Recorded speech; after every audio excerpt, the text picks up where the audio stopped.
açúcar é o grande vilão da alimentação saudável? Eu preciso eliminar o açúcar da minha vida? Quer saber mais sobre isso? Então assista esse vídeo até o final, que a gente vai continuar tendo um bate-papo aí com o Fabrício Bardança, que é um nutricionista, nosso parceiro aqui do canal. Espero vocês aí.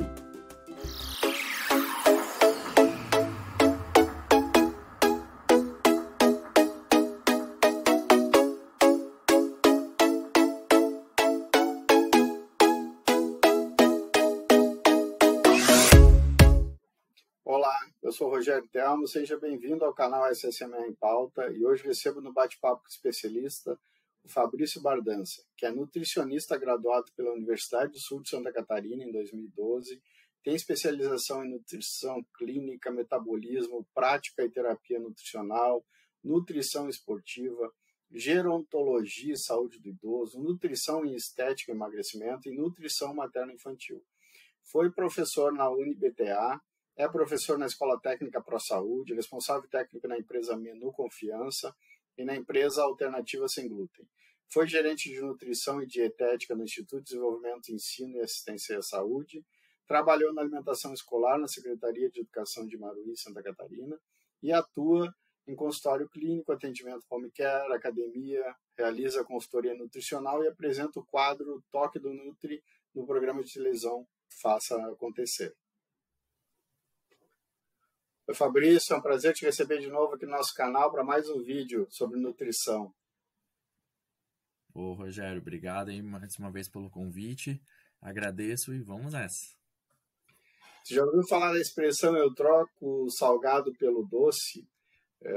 Pois é, eu sou de uma família que adora doce, né? Isso vem de algumas gerações, talvez aí pela descendência portuguesa, né? Os doces portugueses são maravilhosos. De maneira geral, a gente adora comer, né? A família a gente adora comer, mas o doce eu poderia dizer que é o nosso ponto fraco, né? E a gente sabe que, né, que comer doce engorda, enfim, que não é saudável comer todos os dias, né? A gente já escutou de tudo. Mas por que a gente tem tanta vontade assim de comer doce? Existe uma explicação? Eu acredito que sim, né? Eu queria que tu nos comentasse sobre isso. Então, primeiro que o doce, né, é uma principal fonte de açúcar que o cérebro interpreta. Quando estamos em período de estresse, período de fome, ele vai buscar na nossa memória e libera mensagens de como um doce. Peço um doce porque eu preciso de glicose. A glicose é a menor molécula de um carboidrato, ou seja, um monossacarídeo, que dentro do nosso corpo ela interage com a liberação de neurotransmissores, como a serotonina e dopamina. Essas vão dar uma sensação de bem-estar no nosso organismo.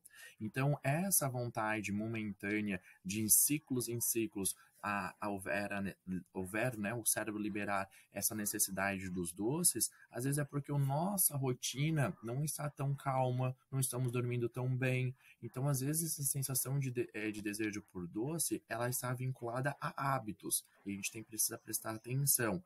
Naturalmente, você conseguiria na tua dieta conseguir a glicose, por exemplo, diária, que faz parte da alimentação, consumindo frutas, por exemplo.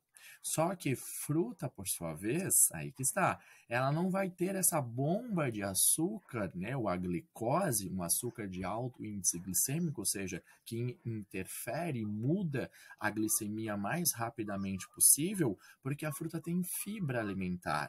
Então, a fibra alimentar, ela retarda a chegada do açúcar na corrente sanguínea. E isso o cérebro entende o quê? Vai demorar, eu quero algo rápido.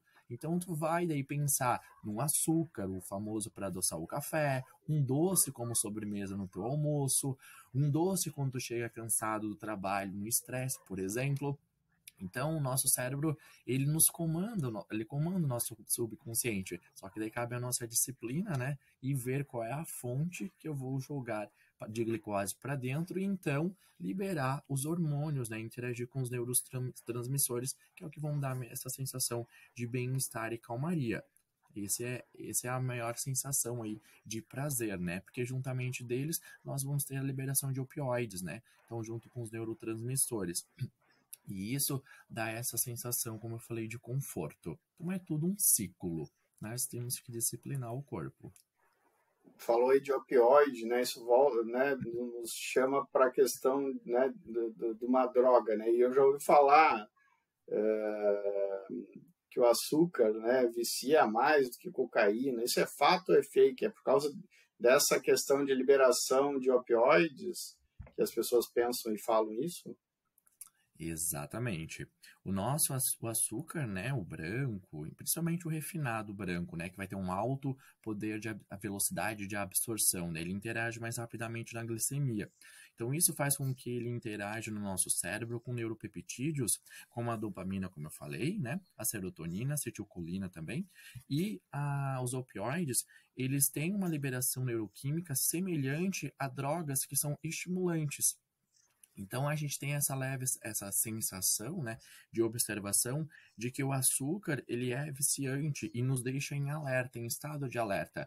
Então você também, quando um momento, né, o nosso corpo estiver numa velocidade mais baixa no seu metabolismo, em estado não alerta, ele pode usar essa estratégia nesse ciclo justamente para te deixar em alerta, né, te deixar com gás em a questão do açúcar, né, como principal fonte. E então fazer toda essa cascata de liberação de neurotransmissores. Então, pensando de um lado, né, ele vai ter uma ação semelhante. Claro, a nível de destruição de neurônios, né, não se compara, mas há também uma destruição. E a gente tem que prestar atenção, um alerta, né, deve ser feito para esses alimentos que vão interferir nessas nossas cascatas de neurotransmissores, que são os refinados, né? Principalmente são os principais, são os refinados, né? As farinhas brancas, o açúcar branco e o sal branco, né? Todo esse processo de refinamento, essa química que é utilizada ali para deixar esses produtos clarinho, porque eles não são de cor assim por natureza, né? Elas também têm essa interferência nos nossos neurotransmissores. Então, por isso que muitas pessoas são reféns, ou entre aspas, viciadas por doce, né? Porque o principal ingrediente utilizado na matéria-prima para a produção de doces é o açúcar branco, a nossa famosa sacarose, né? Que é o açúcar refinado. Legal, Fabrício, a explicação, né?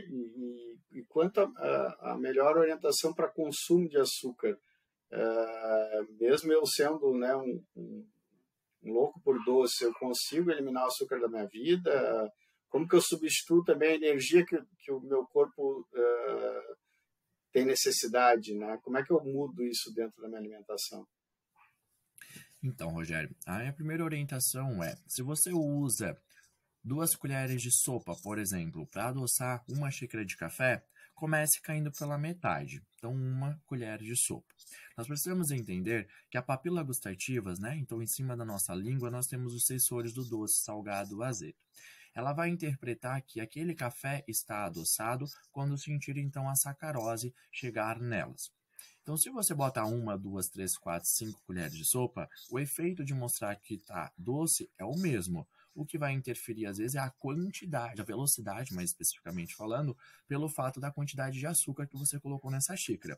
Então, se você se desafiar, ao invés de usar 2 colheres, usar uma, você vai ver que vai demorar um pouco mais para o cérebro entender que está adoçado, mas ele vai entender que esse café está doce. Isso é uma estratégia em quantidade, mantendo a mesma matéria-prima, o açúcar branco, por exemplo, refinado, que eu não orientaria como uma primeira opção aí, ou primeira utilização. Eu posso te orientaria, por exemplo, a usar outros substitutos de açúcar, né? Se caso tu necessite adoçar o café, como o açúcar mascavo, que ele é um derivado, né, da cana-de-açúcar, ou o próprio açúcar demerara, assim como o açúcar de coco também. Eles são bem utilizados. No mercado hoje, você vai encontrar com valor semelhante o açúcar refinado, o açúcar mascavo. Às vezes até pega no demerara, que sofre um leve processo de refinamento para deixar ele em grãozinhos. Só que qual é a principal diferença? Porque o investimento no açúcar mascavo, que vale lembrar, vai adoçar também. Porém, contudo, entretanto, ele contém vitaminas e sais minerais. Automaticamente, o poder dele de doçura ele é menor, porque o nosso açúcar branco ele é basicamente glicose puro. Ou seja, vai chegar na papila gustativa, sacarose pura, vai fazer digestão, né, a quebra de moléculas e automaticamente o cérebro interpreta que está doce. Este, o mascavo ou demerara, por sua vez, o ópio de coco, não, mas eles têm um outro benefício também, além de vitaminas e minerais na sua composição. Eles possuem um menor índice glicêmico, ou seja, a alteração na glicose sanguínea ela será menor. Então, vale a pena, sim, você fazer esse investimento e, às vezes, pensar em trocar o açúcar branco. Faça a substituição, não necessariamente eu preciso vencer o açúcar, né?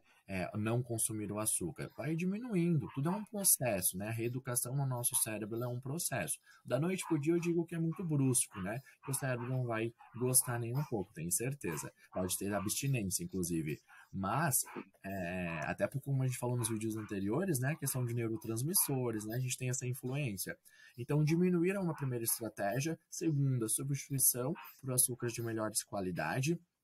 E uma terceira, à medida que tu vai diminuindo e melhorou a qualidade, a papila gustativa vai aprendendo a sentir o gosto doce do próprio alimento, como por exemplo um suco de fruta natural, um café com leite. O leite, ele já possui a lactose, que é um açúcar natural do leite, só que ele é um disacarídeo, ele não está na forma prontinha de glicose e galactose para a nossa papila gustativa sentir o doce. Então, eu preciso adoçar o café para que a sacarose, ou melhor, a frutose com a glicose, a rápida absorção, seja sentida na papila gustativa. Mas se eu pensar com carinho, o mesmo café com leite, ele já vai sentir o poder do doce. Só que a resposta é mais tardia, até que o hormônio chegue informando ao cérebro, por exemplo. E a gente quer as coisas de imediato, a vida é corrida, eu quero já sentir o gostinho doce do café na hora, né? E tem algumas alternativas para né, a gente eliminar o açúcar. Vamos lá, com relação ao café, né? Eu sou viciado em café, né? Estou tentando eliminar o açúcar, né? E tem gente que diz que o café sem açúcar é ótimo, porque ele sente o sabor real do café. Eu não consigo, ainda não consegui entender isso. Meu paladar ainda não conseguiu chegar né, nesse sentimento de que é ótimo café sem açúcar. Então, por muito tempo eu usei o adoçante, né? Então, dentro das alternativas possíveis, né, o que seria mais saudável, né? Tu falou aí no açúcar mascavo, né? Enfim, mas dentro das alternativas, o que tu sugeria como alternativas mais saudáveis, alternativas possíveis de se utilizar também? O adoçante é uma alternativa também? Será? Então vamos lá. O mais saudável. Primeiro é o que tu menor vai usar em quantidade, porque pensem comigo.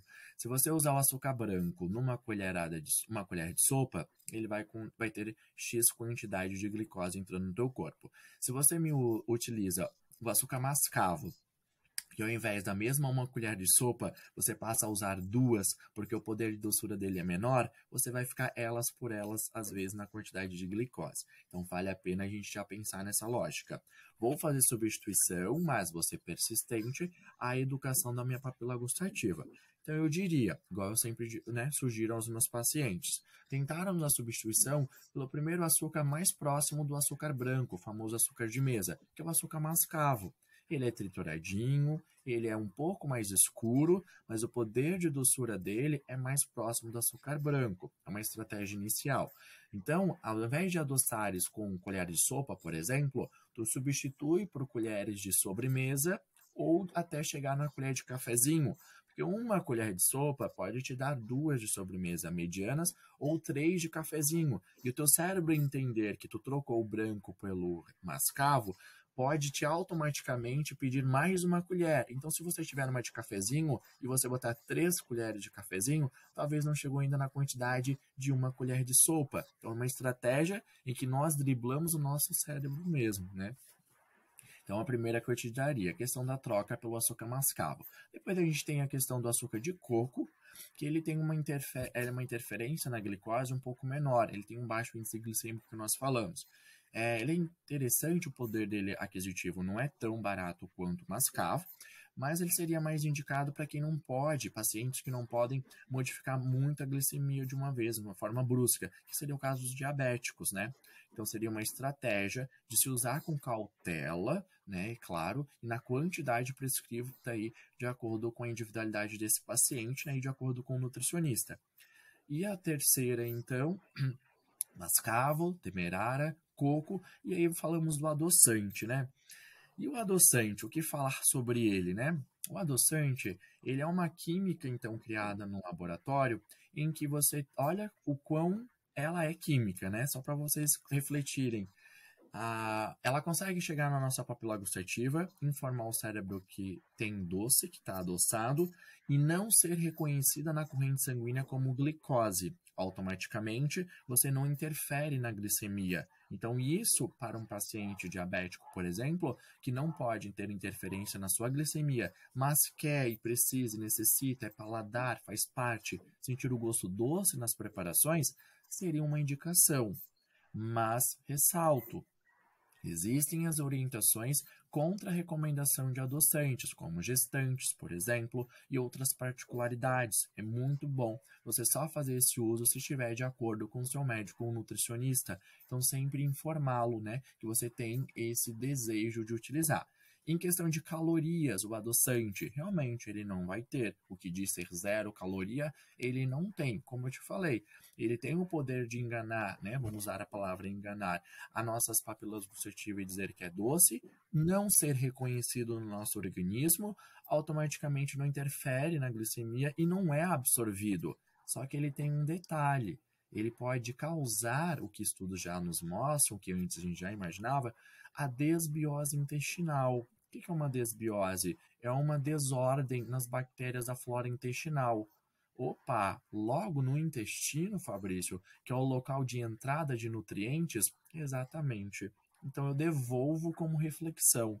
Você precisa adoçar? Sim, temos estratégias saudáveis. 1, 2, 3 vezes no dia que tu precisa adoçar algo, essa pouca quantidade de caloria, vamos focar só na caloria do adoçante que ele não tem. Essas 3 xícaras, 4, sei lá, de café que você usa no dia, vale a pena eu usar 0 caloria e pensar na minha desbiose, sendo que 1, 2, 3 colherzinhas de cafezinho, por exemplo, de um açúcar mascavo, coco, demerara, me dão baixíssimas calorias que eu conseguiria queimá-las facilmente? Vale a reflexão, é a nossa saúde que está em jogo, né? Então eu te convido a refletir. Como profissional, eu seguiria essa ordem: mascavo, demerara, coco e, na última estratégia, negociando o açúcar, né? Ou melhor, o edulcorante que chamamos de adoçante. Aí temos umas versões menos, né? Com químicas ou contaminadas que a gente fala que seria a questão de stevia, né? Mas todos estes, vale lembrar, são química criada em laboratório que vai ter o mesmo efeito. Legal, Fabrício, o bate-papo foi muito interessante, né? Principalmente para quem adora doce aí, como eu, né? Então, serve como uma bela reflexão aí para os nossos ouvintes aí do canal. Obrigado aí pela tua participação mais uma vez e até um próximo vídeo aí. Obrigado, Rogério. Agradeço mais uma vez o convite e até a próxima. Aguardo vocês aqui. E aí, pessoal, gostaram desse vídeo? Então se inscreva lá no nosso canal, ative o sininho, deixe um like e comente se gostaram. Eu subo o vídeo no canal todas as semanas. Obrigado e até a próxima.